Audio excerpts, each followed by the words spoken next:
ഫ്യൂച്ചറിലെ ഭൂമി അതൊരു മാലിന്യ കൂമ്പാരമായി മാറിയിരുന്നു. മനുഷ്യർ ഭൂമി വിട്ട് വേറെ ഗ്രഹങ്ങളിൽ താമസം തുടങ്ങി. ഇത് വാൾ ഇ ആളൊരു റോബോട്ടാണ്. ഭൂമിയിലെ മാലിന്യമൊക്കെ പ്രോസസ് ചെയ്ത് ഒരു ബ്രിക്കാക്കി മാറ്റാനാണ് ആശാന്റെ ജോലി. അവനൊരു പെറ്റുണ്ട്.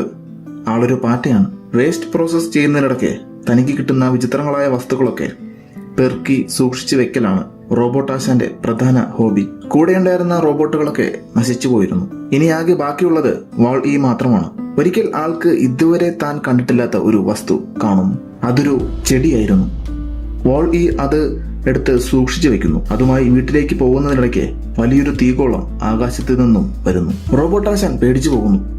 അതൊരു ഭീമാകാരൻ റോക്കറ്റ് ആയിരുന്നു. അതിൽ നിന്നും പുതിയൊരു റോബോട്ട് പുറത്തു വരുന്നു. അതിനെ കണ്ടപാടെ നമ്മുടെ ആശാന് അവളോട് ക്രഷ് അടിക്കുന്നു. അവളുടെ പേര് ഈവ് എന്നായിരുന്നു. വന്നപാടെ ഈവ് എന്തോ സെർച്ച് ചെയ്ത് നടക്കുകയാണ്. റോബോട്ട് ആശാൻ അവളുടെ പുറകെയും. പാറ്റ സാർ ഈവിന്റെ അടുത്ത് ചെല്ലുന്നു. പുറകിൽ നിന്നിരുന്ന റോബോട്ട് ആശാൻ എന്തോ ശബ്ദമുണ്ടാക്കുന്നു.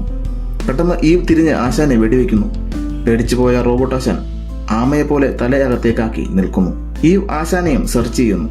പക്ഷെ അവൾക്ക് വേണ്ട ഒന്നും ആശാന്റെ അടുത്ത് ഇല്ലായിരുന്നു. ആശാൻ പിന്നെയും ഈവിന്റെ പുറകെ തന്നെ നടക്കാൻ തുടങ്ങി. ഈവ് റെസ്റ്റ് ചെയ്യുന്ന സമയത്ത് റോബോട്ട് ആശാൻ അവളുടെ അടുത്ത് ചെല്ലുന്നു. പിറ്റേന്ന് ഈവ് ഉണർന്നപ്പോൾ കണ്ടത് ആശാൻ ഒരു പ്രതിമ ഉണ്ടാക്കി വെച്ചിരിക്കുന്നതാണ്. ഈവ് അതിനെ വലിയ മൈൻഡൊന്നും കൊടുത്തില്ല. ഒരിടത്ത് വെച്ച് ആശാൻ നേരെ ചെന്ന് ഈവിനെ മുട്ടുന്നു. തന്നെ പരിചയപ്പെടുത്തുന്നു.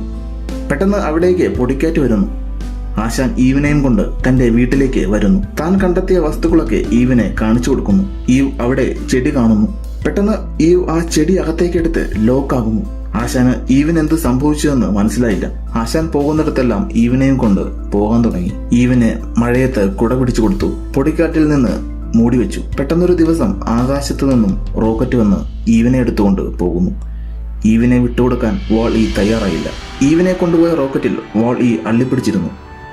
വാൾ ഇയെയും കൊണ്ട് റോക്കറ്റ് സ്പേസിലെത്തി. റോക്കറ്റ് പല ഗാലക്സികളും കടന്ന് ഒരു സ്പേസ് ക്രാഫ്റ്റിലേക്ക് എത്തി. കൂടെ വാൾ ഇയും.